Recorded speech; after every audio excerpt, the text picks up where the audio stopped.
আসসালামু আলাইকুম everyone, ABN শপে আপনাদেরকে স্বাগতম।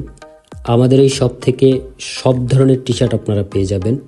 আমরা আমাদের নিজস্ব দক্ষ অপারেটর দ্বারা বেস্ট কোয়ালিটির টি শার্টটি তৈরি করে থাকি।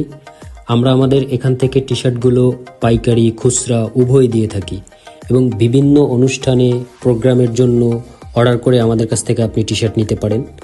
আপনারা যারা ব্যবসার জন্য, নিজের জন্য অথবা কোনো প্রোগ্রামের জন্য টি শার্ট নিতে চান, তারা অবশ্যই আমাদের সাথে যোগাযোগ করতে পারেন স্ক্রিনে দেওয়া নাম্বারে। ধন্যবাদ। বাবার টাকা উড়াই দিছি তোমার পিছনে, ঢাকা শহর বাদ রাখো নাই, ঘুরছো সবখানে। ভুল করিয়া এই পথে আর আমি যাব না, আর কারোর সাথে প্রেম করিয়া ধরা খাবো না। আমি তোমার সাথে মন মিলাইয়া পড়ছি বড় বিপদে।